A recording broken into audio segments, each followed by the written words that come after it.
I'm like, get yourself together, get your shit together. Like, just go tell Travis in a normal way. Yeah. And I knock on the door. He's playing video games. And I'm trying to say it in a normal way. And I'm just like, Travis! Oh no. Taylor Swift isn't just making music. She's making headlines with every move. During a recent podcast cameo, she hinted that she and Travis Kelce could be living together, sparking major excitement among fans. Adding to the buzz, reports claim Tom Brady hopes Taylor will bring her star power to the Fox NFL booth. And in a lighter moment, Jared Goff was completely caught off guard when Taylor mentioned his name, causing his phone to blow up with reactions instantly. I thought it was like Jared Goff is here and Josh Allen's here. The Kelce brothers recently showed fans a refreshing side of modern masculinity, proving themselves to be the complete opposite of toxic behavior, and Taylor Swift added even more fuel to the excitement. She pulled off a clever social media move after appearing on Travis's New Heights podcast, keeping fans buzzing non-stop. Of course, not everyone cheered. Triple J threw some shade at Taylor's latest album reveal, reigniting their long-running pop rivalry. But Taylor, queen of surprise releases and emotional anthems, had her own way of making headlines. On the August 13th episode, she casually dropped some unexpected domestic details that made fans lose it. When Jason asked her about her favorite segment, Taylor revealed she enjoys hearing Travis's booming voice shouting out news from across the house. She painted a picture of herself in the kitchen while he's in another room, yet their voices create a chorus that somehow feels comforting. Travis, grinning, agreed with pride, while Taylor admitted it's actually her favorite part of the day, leaving fans swooning over their sweet dynamic. What are your favorite segments that you hear Travis and I go into on a routinely basis? I like new news just because of the screaming. Like, I hear him screaming new news from across the house constantly. It's like my favorite part. Like, he'll be like, new news, and I'm in the kitchen being like, new news. So I love that because of just the bellowing of it. Like, if this isn't the ultimate couple goals moment, then what is? The conversation shifts toward Taylor's personal life, showing a softer, more grounded side of her. Instead of constantly flying for tours, she's rediscovering simple hobbies like sewing and even baking sourdough bread. Jason playfully teases her about her homely activities, and Taylor admits that after being on tour for so long, where her mind was filled with rehearsals and learning phrases like, "Welcome to the Eras Tour" in different languages, it feels refreshing to enjoy the little things. Now she's embracing the quiet joys of home life while Travis gets a first-hand look. He even says it's fun to see what she's really up to, far from the football chaos. it's like, I'd say all my hobbies could be categorized as like hobbies you could have had in the 1700s. You know, like I get on my granny shit. You enjoy doing all of these homey things. That's I basically love, what you're saying? Yeah, I like to sew. And it's kind of great because I'm getting my hobbies back. Like when I was on tour, all I had the bandwidth for was, what's the acoustic mashup this week? How do I say welcome to the Eras Tour in Portuguese? You know, that was the only thing taking up my brain space. And now it's been so fun to see what Taylor actually gets into around the house. While Taylor and Travis haven't officially declared that they're living together, the signs are definitely there, and insiders are hinting pretty heavily.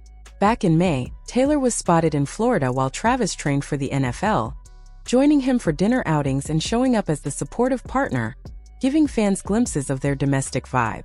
For the first time in years, Taylor isn't juggling a whirlwind tour schedule or jet-setting weekly, which means she's actually excited to enjoy the upcoming NFL season in full cheer-on-your-boyfriend mode. The hints of a more settled home life are loud, clear, and according to insiders, echoing across their shared spaces. On top of that, Taylor's deepening knowledge of football has caught some surprising attention. None other than Tom Brady is said to be lobbying for her to bring her cultural star power into the Fox NFL booth. Brady reportedly believes that Taylor analyzing games would be like sprinkling stardust over the gridiron, merging pop culture with football in a way that would draw in casual fans who might otherwise tune out. And honestly, it's hard to argue with the logic, especially since Taylor herself admitted on the podcast that when she first started watching, she thought both offenses were on the field at the same time. She even joked about picturing Jared Goff and Josh Allen blowing whistles at each other in some chaotic showdown. But fast forward to today, and Taylor's football knowledge has grown remarkably. Travis, who insiders say patiently acted as her coach early on, explained first downs, special teams, and the finer rules of the game, slowly helping her transform from a polite observer into someone who now genuinely analyzes draft prospects like Xavier Worthy with real insight. The NFL world has taken notice, Fox. Insiders say their team's social media chatter is buzzing with posts tagging Brady, Aaron Andrews, and Kevin Burkhardt, speculating about Taylor's potential future in the booth. Taylor herself teased during the podcast that she's not ready to step into the analyst role right now, but give me 16 months, which many took as her playful way of hinting at future involvement. Even Aaron Andrews is said to have leaned into the excitement, cheering on Instagram that Taylor would be a dream addition to the crew. The idea of Brady providing analytical expertise, Taylor bringing cultural clout, and Fox showcasing its cutting-edge broadcast tech has insiders buzzing about a potential pop-meet sports spectacle unlike anything before. But the fun didn't stop there. Jared Goff unexpectedly found himself swept into the whirlwind after Taylor casually mentioned him during her marathon 2-hour takeover of the New Heights podcast. Sources say the Detroit Lions quarterback was completely caught off guard, his phone blowing up with texts and DMs as soon as fans realized Taylor had dropped his name. Goff apparently laughed it off, joking that he never imagined becoming part of pop culture commentary in such a random way. Taylor's mention came during a segment where she reflected on her rookie days as a football fan, admitting she once thought players from both teams' offenses were on the field at the same time. Her mental image of Goff and Allen refereeing like cartoon characters sent Travis into fits of laughter and Jason into his trademark wheeze laugh, creating one of the episode's funniest moments. She even recalled asking Travis about the 2023 Super Bowl, picturing him lining up directly against his brother Jason, which added to the playful chaos. All of this, from the sweet domestic hints to the football glow-up to NFL legends endorsing her potential commentary career, paints a picture of Taylor not just as a global superstar, but as someone genuinely enjoying the balance of love, laughter, and learning something new while the world watches in fascination. And on our first date, I legitimately asked him what it was like when the Chiefs played the Eagles in the Super Bowl and he looked across the field, across the line of scrimmage, and saw his brother standing on the other, like 5 feet in front of him on the field. Yeah. And he was like, he didn't even look at me. Like, I now know what an insane question that was. He was like, actually, I'm on the offense. And my brother's on the offense, and I'm only on the field at the same time as the defense. I thought everyone was out there at the same time.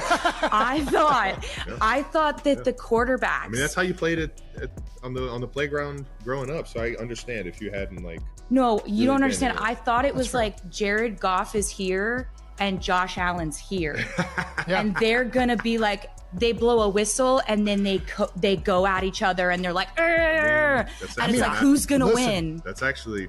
I would love to see Jared Goff play some defense. Let's see Jared Goff on defense. I've got some ideas. Insiders later shared that Taylor eventually realized how hilariously off base her early football question was, but the moment turned into podcast gold, especially with Travis handling it like a total pro. He calmly clarified that offensive players stick with offense, and that he never actually collided with his brother Jason on the field, which not only taught Taylor a lesson but also entertained fans everywhere. That small misunderstanding didn't stop her curiosity though. If anything, it fueled her even more. Sources say she has become something of a football nerd in training, digging into plays, draft picks, and even special teams details with growing fascination. Travis, insiders add, secretly loves every second of it, proudly admitting during the podcast that he's grateful for her commitment to learning the game, which came across as more of a love letter than just casual commentary. Beyond the football talk, Taylor's presence on the podcast showcased exactly why the Kelce brothers have become such a refreshing alternative to toxic masculinity. Listeners got an unfiltered lesson in kindness, respect, and authenticity, watching Travis and Jason interact with Taylor and each other with humor and warmth. They're not afraid to hype up their partners, laugh at their own quirks, and celebrate others without needing to dominate the spotlight. Taylor herself noted on air that the brothers are simply dudes avoiding the mess, and insiders say that perfectly captured their vibe. The energy between them was infectious. Travis radiated full-on golden retriever enthusiasm, constantly boosting Taylor's spirits, marveling at her wit, and embracing the human exclamation point role she teased him about. Even with 3 Super Bowl wins and a likely Hall of Fame future, he never tried to overshadow her. Instead, he consistently shifted the spotlight toward Taylor, amplifying her presence. Meanwhile, Jason couldn't hide his happiness, smiling nonstop as though he was just thrilled to see his brother loved and appreciated by someone who really gets him. The chemistry among all 3 made the episode magnetic, leaving fans not just entertained but inspired by the way genuine affection and respect were on full display. And Taylor wasn't done once the recording wrapped. She went full social media ninja afterwards, spending hours engaging with fans, liking posts, leaving playful comments, and even dropping a teaser of handwritten lyrics on her Instagram story that immediately sent Swifties into theory mode faster than a Hail Mary throw. The combination of her candid humor, Travis's upbeat energy, and the Kelce brothers' wholesome dynamic turned the episode into one of the most streamed podcast premieres ever, with listeners praising the blend of honesty, laughter, and football banter. Chiefs insiders revealed that Patrick Mahomes' crew even got a sneak peek before the public, FaceTiming in to catch Taylor's behind-the-scenes vibe, while Andy Reid reportedly chuckled over the whole phenomenon, joking that his grandkids would probably binge listen while he pretended to be too old to care.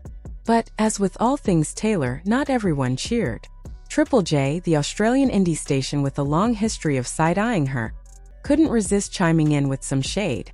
Breakfast show presenter Jack James wrapped up his news bulletin with a sly line about announcing his own 12th album on his boyfriend's podcast, a clear dig at Taylor's decision to share her new project on Travis's platform.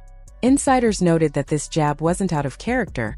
Triple J has often treated Taylor like the too shiny kid at the high school lunch table, the one the cool kids love to dismiss, skipping her songs in their rotation even while embracing other mainstream stars. Fans didn't take the insult lightly. They erupted online, pointing out the double standards, noting that artists like Beyoncé or Drake often get prime spots in the station's countdowns while Taylor remains excluded. Many even revisited the infamous 2014 debacle when a campaign to get Shake It Off into the Hottest 100 led to her disqualification, with brands like KFC jumping into the drama by riffing on her 1989 album in a promo. Fast forward to now, and Taylor, ever the strategist, once again flipped the script, announcing her new album in the middle of a football podcast appearance, keeping fans, critics, and media guessing at her next move. Media personalities like Cheek Media's Hannah Ferguson admitted the tactic was eyebrow-raising, calling it a wild flex to use her boyfriend's podcast for such a career milestone. But in true Taylor fashion, the move sparked passionate defense from fans who flooded comment sections with support, framing the criticism as unfair and outdated, almost as if she were being faulted simply for daring to mix personal and professional life on her own terms. Ultimately, the entire episode wasn't just about Taylor or even the Kelce brothers. It was about showing the world a model of relationships built on mutual respect, laughter, and genuine connection. Between Taylor's curiosity, Travis's joyful energy, Jason's warm approval, and the cultural ripple effects, the podcast didn't just entertain. It gave audiences something rare. A reminder that love, respect, and fun can coexist in the spotlight. That's all for this video, folks. See you next time.